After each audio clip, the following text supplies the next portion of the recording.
rostmi hammasi tug'ma. Shu yoshlarga o'xshab tetik bo'lay deymanu shu bel margat qiladi-da.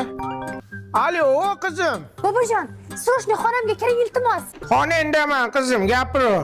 Bobojon, Xonsaroyning muhabbat shahri loyihasidan boshlang'ich 10% to'lab xonada xarid qilmoqchi edim. Hujjatlarim juda ham kerak bo'pti. Xonamga kirib notebookda yonini bosing, yonadi.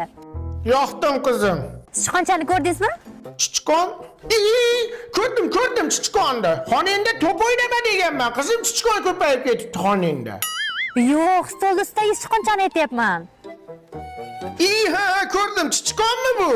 Ha, o'shani sekin aylantiring. Aylantiryapman qizim. Nima chiqdi? Hech narsa chiqmadi qizim. Bobojon, stol ustiga qo'yib silang. Asalim, poponam. Chiqdi qizim. Strelka chiqdi. Aha, o'shani burchakka boring, burchakka. Uyni burchagiga olib keldim qizim. Obbo, kompyuterning oldiga boring, bobo.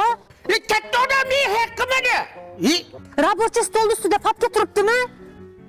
Ha, papka turibdi qizim. Papkaning ichida nima bor, bobo, papkaning ichida? Papkaning ichida fayl bor qizim. Ha, o'sha fayl ichida nima bor? Chota fayl pustoy qizim. Qo'rqitmang, bobo, qanaqasiga pustoy bo'ladi papka? Ha, mana xonandagi stolda papka ichida fayl bor, pustoyda qizim. Ey bobo, ekran ichidagi papkani aytyapman, ichida fayl bor, fayl. Ha, shuni aytmaysanmi qizim? Ha, mana burchakda olib bordim. Ha, o'shani 2 marta bosing. Ha, qizim, sen uchun 2 marta emas, 4 marta bosib qo'yaman. Ana. Nima chiqdi? Udalit все. Ha?